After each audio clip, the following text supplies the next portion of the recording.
নমস্কার বন্ধুরা, আজকের ভিডিওতে আমরা জানবো বিনামূল্যে সামাজিক সুরক্ষা যোজনায় কিভাবে আবেদন করতে হবে, কারা কারা আবেদন করতে পারবেন, এখানে আবেদন করার জন্য কী কী কাগজপত্র লাগবে, সে সঙ্গে এই বিনামূল্যে সামাজিক সুরক্ষা যোজনায় কী কী সুযোগ সুবিধা রয়েছে এবং এই বিনামূল্যে সামাজিক সুরক্ষা যোজনায় আবেদন করার জন্য আপনাদের কোন ফর্ম ফিল আপ করতে হবে, ফর্মের কোন ঘরে কী কী লিখতে হবে, ফর্মটি কোথায় পাবেন, কোথায় জমা দিতে হবে, বিস্তারিত আমরা জেনে নেব আজকের এই ভিডিওতে।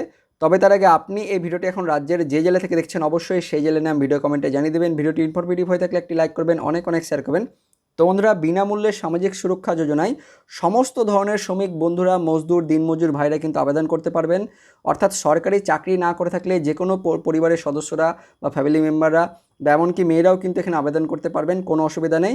তো আপনাদের কিন্তু সরকারি ছাড়া যে কোনো শ্রমিক বন্ধুরা, যেটা হচ্ছে বিড়ি শ্রমিক থেকে শুরু করে সমস্ত মজদুর, দিনমজুর ভাইরাস প্রত্যেকে কিন্তু এখানে আবেদন করতে পারবেন, মহিলারাও আবেদন করতে পারবেন। তো আবেদন করার জন্য আপনাদের কী কী কাগজপত্র লাগবে সেটা প্রথমে দেখে নেব। তো অনস্ক্রিনে দেখতে পাচ্ছেন প্রয়োজনীয় কাগজপত্র। আবেদনকারী যিনি আবেদনকারী হবেন তার ভোটার কার্ড, আধার কার্ড, ব্যাংকের বই, এই তিনটের জেরক্স লাগবে। সেই সঙ্গে সঙ্গে আবেদনকারীর 3 কপির ফটো ও একটা চালু কিন্তু মোবাইল নম্বর লাগবে এবং নমিনি যিনি হবেন তার ভোটার কার্ড, আধার কার্ড ও ব্যাংকের বইয়েরও জেরক্স লাগবে। অর্থাৎ আবেদনকারী ও নমিনির ভোটার কার্ড, আধার কার্ড, ব্যাংকের বইয়ের জেরক্স লাগবে। সেই সঙ্গে আবেদনকারীর 3 কপির ফটো আর একটা চালু মোবাইল নম্বর কিন্তু দিতে হবে। আর যারা ডিপেন্ডেন্ট হবেন অর্থাৎ আবেদনকারীর ওপর যারা নির্ভর করে তাদের যেটা বয়সের প্রমাণপত্র হিসেবে আধার কার্ডের জেরক্স বা জন্ম সার্টিফিকেটের জেরক্স কিন্তু দিতে হবে। তো এবার আমরা দেখে নেব এই যে বিনামূল্যে সামাজিক সুরক্ষা যোজনা রয়েছে তার কি সুযোগ সুবিধা রয়েছে সরকারের তরফ থেকে, সেটা আমরা দেখে নেব। তো অনস্ক্রিনে দেখতে পাচ্ছেন যারা এখানে আবেদনকারী হবেন অর্থাৎ যারা উপভোক্তা হবেন তাদের প্রতি মাসে 55 টাকা করে আর্থিক সহযোগিতা করা হবে পশ্চিমবঙ্গ সরকারের তরফ থেকে। তো এর আগে কিন্তু যারা উপভোক্তা ছিলেন তাদের কিন্তু নিজস্ব একটা টাকা দিতে হতো আর সরকার থেকে একটা টাকা দেওয়া হতো, টোটাল সেই টাকাটা জমা পড়তো সেই বইয়ে। কিন্তু এবার থেকে পুরো টাকাটাই সরকার থেকে দেওয়া হবে আবেদনকারীকে বা উপভোক্তাগণকে, কোনো কিন্তু টাকা দিতে হবে না, সম্পূর্ণ খরচই বহন করবে সরকার থেকে। এবং মেয়াদ পূর্তিতে অর্থাৎ আবেদনকারী 60 ইয়ার্স বা 60 বছর পর 2,50,000 টাকা কিন্তু ফেরত পাবেন। সেই সঙ্গে সঙ্গে আরও পাবেন যে সাধারণ চিকিৎসার ক্ষেত্রে 20,000 টাকা করে পাবেন, শল্য অর্থাৎ অপারেশনের ক্ষেত্রে 60,000 টাকা পাবেন, দুর্ঘটনার কারণে পুরোপুরি অক্ষম হলে 2 লক্ষ টাকা পাবেন, স্বাভাবিক মৃত্যুতে 50,000 টাকা পাবেন, দুর্ঘটনার কারণে একটি পা, চোখ, হাত বা 70% অক্ষম হলে 1 লক্ষ টাকা পাবেন।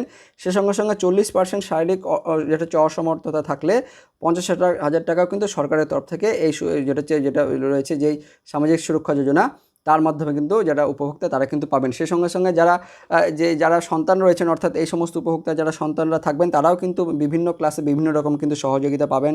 একাদশ শ্রেণী থেকে শুরু করে বিভিন্ন ক্লাসে বিভিন্ন রকম কিন্তু এখানে সহযোগিতা করা হবে। তো দেখতে পাচ্ছেন বন্ধুরা যে এই যোজনার আন্ডারে কিন্তু সরকার থেকে অনেক রকমের সুযোগ সুবিধা দেওয়া হচ্ছে। তো অবশ্যই যারা এখনও পর্যন্ত আবেদন করেনি তাদের কিন্তু আবেদন করতে হবে।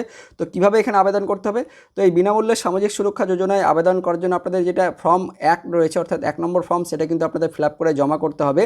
তো এই ফর্মের কোথায় কোন ঘরে কী কী লিখতে হবে সেটা আমরা দেখে নেব। সেই সঙ্গে আপনাদের এটি কোথায় পাবেন, কোথায় জমা দেবেন সেটাও কিন্তু জানবো। তো প্রথমে আমরা দেখে নেব এই যে ফর্ম নম্বর 1 সেটা আপনাদের কীভাবে ফিল আপ করতে হবে। তো এখানে কিন্তু একটা ফিল আপ করা রয়েছে একটা ফর্ম, সেটা আপনাদের আমি দেখাবো, তারপর আপনাদের এটা কীভাবে ডাউনলোড করবেন সেটাও আমরা দেখাবো।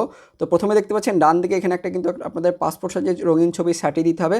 তারপর ফর্মের নিচের দিকে চলে যাবে, নিচের দিকে যেটা দেখতে পাচ্ছেন পার্ট 1, এখানে প্রথমে আপনাদের লিখতে হবে যিনি আবেদনকারী তার কিন্তু নামটা স্পষ্ট অক্ষরে বড় হাতের অক্ষরে ইংরেজিতে লিখে দেবেন। একদম দেখতে পাচ্ছেন যেটা ব্যাংকের পাসবই রয়েছে সেই নামটাই কিন্তু এখানে দিয়ে দেবেন। তারপর আবেদনকারী বাবার নাম লিখে দেবেন যদি ছেলে হয়ে থাকে, তো সেক্ষেত্রে বাবার নাম, আর যদি মহিলা হয়ে থাকেন সেক্ষেত্রে কিন্তু স্বামীর নাম কিন্তু লিখতে হবে।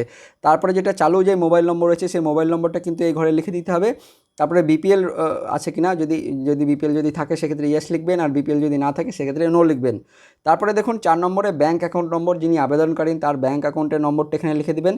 তারপরে ব্যাংকের নাম এবং ব্রাঞ্চ অর্থাৎ ব্যাংকের কোন ব্যাংকের নাম সে ব্যাংকটা লিখে দেবেন এবং তার ব্যাংকের ব্রাঞ্চের নাম কি অর্থাৎ কোন শাখা সেই শাখার নামটাও কিন্তু লিখে দেবেন। তারপরে 6 নম্বরে দেখুন আধার নম্বর যেটা রয়েছে আবেদনকারীর আধার নম্বরটা এখানে লিখে দিতে হবে। 7 নম্বরে দেখুন আবেদনকারীর যেটা ভোটার কার্ড নম্বর রয়েছে সেই ভোটার কার্ডের নম্বরটা এখানে লিখে দিতে হবে।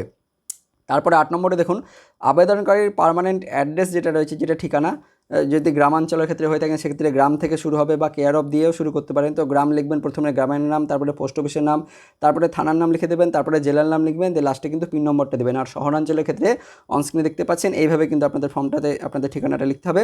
তারপরে প্রেজেন্ট অ্যাড্রেস যদি একই থাকে তাহলে সেম লিখে দেবেন, আর যদি আলাদা হয়ে থাকে অর্থাৎ আপনাদের পার্মানেন্ট অ্যাড্রেস যদি আলাদা হয় আর প্রেজেন্ট অ্যাড্রেস যদি আলাদা হয় সেক্ষেত্রে দুটো ঠিকানায় লিখতে হবে।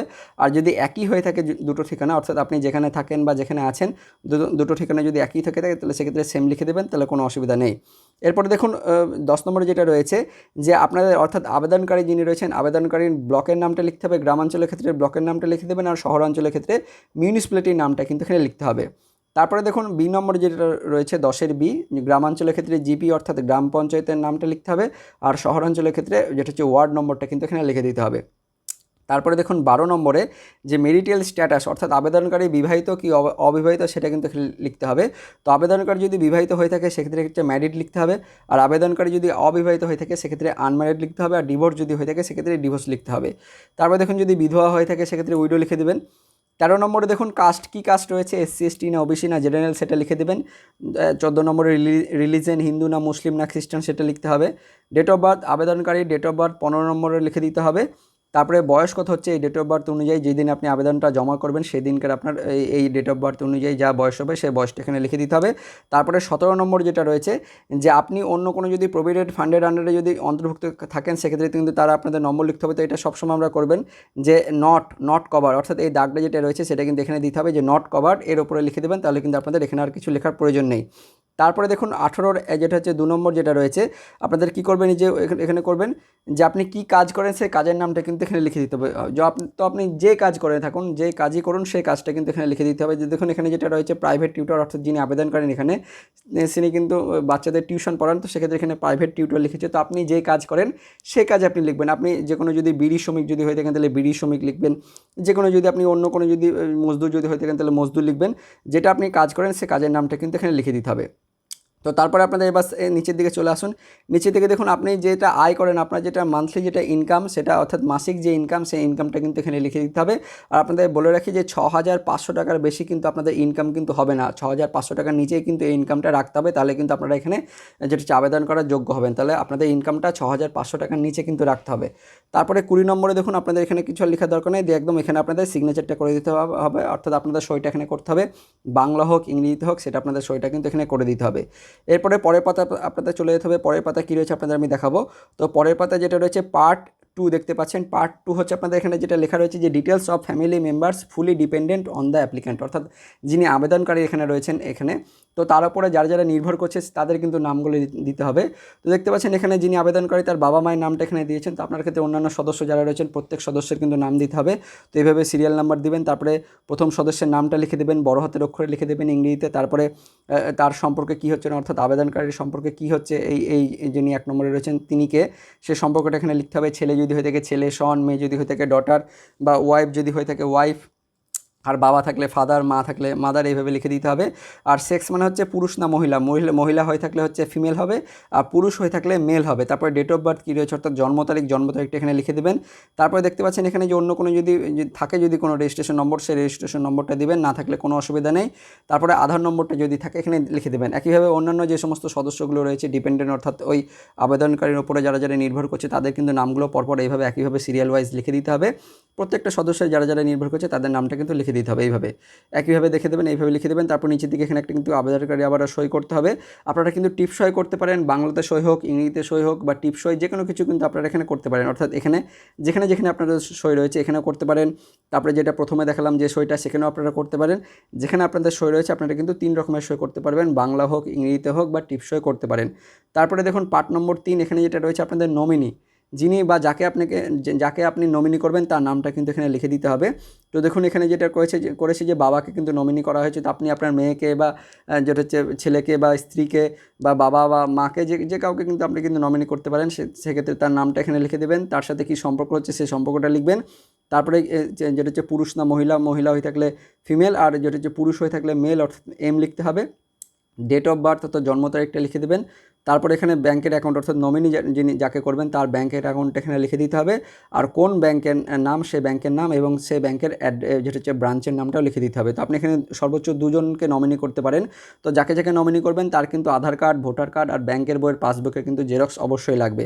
সে সঙ্গে সঙ্গে এখানে 4 নম্বরটা অবশ্যই একটা ভাইটাল পয়েন্ট, কিন্তু এখানে 4 নম্বর যেটা পার্ট রয়েছে, তো এখানে কিন্তু আপনাদের যদি গ্রামাঞ্চলে যদি হয়ে থাকেন তো গ্রামাঞ্চলের ক্ষেত্রে আপনাদের যে গ্রাম পঞ্চায়েত রয়েছে, গ্রাম পঞ্চায়েত প্রধান বা যেটা পঞ্চায়েত সমিতি রয়েছে তার সভাপতি সভাপতি বা মেম্বার বা যারা যারা রয়েছেন এমপি এমএলএ এদের কাছ থেকে কিন্তু আপনাদের সই করতে হবে। তো সবথেকে ভালো হবে যে আপনাদের গ্রাম পঞ্চায়েতে যিনি প্রধান রয়েছেন তার কিন্তু এখানে একটা সই, যেটা হচ্ছে সই করতে হবে। আর তার হচ্ছে অফিস সিল যেগুলো রয়েছে সেই অফিস সিল এগুলো কিন্তু এখানে কিন্তু দিতে হবে।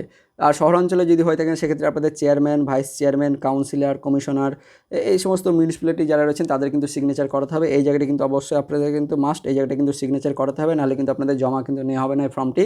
তো অবশ্যই এই যেটা 4 নম্বর যে পার্ট রয়েছে সেখানে কিন্তু অবশ্যই আপনাদের সই করাতে হবে। গ্রামাঞ্চলের ক্ষেত্রে হয়ে থাকলে গ্রাম পঞ্চায়েত প্রধানের সই করতে হবে, আর শহরাঞ্চলের ক্ষেত্রে হয়ে থাকলে আপনাদের মিউনিসিপ্যালিটি যারা রয়েছেন চেয়ারম্যান, ভাইস চেয়ারম্যান, কাউন্সিলর এদেরকে কিন্তু সই করাতে হবে। তারপরে দেখুন নিচের দিকে আপনাদের চলে আসতে হবে। নিচের দিকে এখানে আপনাদের একটা এখানে রিসিপ্ট রয়েছে। যখন আপনি এই ফর্মটা জমা দেবেন তখন কিন্তু যেখানে জমা দেবেন তাদের থেকে এই রিসিপ্টটা কিন্তু আপনাদের দিয়ে দেওয়া হবে, এবং এখানে কিন্তু তারা কিন্তু অ্যাপ্লিকেশন নম্বর এগুলো কিন্তু যা রয়েছে সেগুলো কিন্তু আপনাদের লিখে দেওয়া হবে। তো এবার এই ফর্মের সঙ্গে আপনাদের কী কী ডকুমেন্ট লাগবে সেটা আপনাদের আমি আবারও জানাবো। তো আপনাদের প্রথমে জানিয়ে দিচ্ছি, তার সত্ত্বেও আপনাদের আরও একবার জানিয়ে দেবো যে এই ফর্মের সঙ্গে কী কী লাগবে। তো যিনি আবেদনকারী হবে, আবেদনকারীর ভোটার কার্ড, আধার কার্ড, ব্যাংকের বইয়ের এই 3টের তো জেরক্স লাগবেই। আর যাকে নমিনি করা হবে তারও ভোটার কার্ড, আধার কার্ড, ব্যাংকের বইয়ের জেরক্স লাগবে।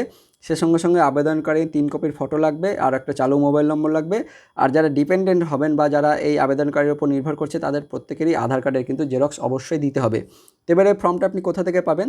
তো এই ফর্মটি ডাউনলোড করার লিঙ্ক অর্থাৎ পিডিএফ যেটা ভার্সন রয়েছে দেখতে পাচ্ছেন অনস্ক্রিনে পিডিএফ ভার্সন ফর্ম 1, এই পিডিএফ ভার্সনটা যেটা হচ্ছে ডাউনলোড করার লিঙ্ক ভিডিওর ডেসক্রিপশন বক্সে আমি দিয়ে রাখবো, সেখান থেকে এটিকে আপনারা ডাউনলোড করে নেবেন। ডাউনলোড করার পর তাকে প্রিন্ট আউট করে সেই ফর্মটি ফিল আপ করে আপনাদের দুয়ারে সরকার ক্যাম্পে গিয়ে জমা করতে পারেন, গ্রাম পঞ্চায়েতে গিয়ে জমা করতে পারেন, সেই সঙ্গে সঙ্গে বিডিও অফিস অর্থাৎ ব্লকে গিয়েও, এবং মিউনিসিপ্যালিটির ক্ষেত্রে যেটা মিউনিসিপ্যালিটি বা এসডি অফিসে গিয়েও কিন্তু আপনারা জমা দিতে পারেন।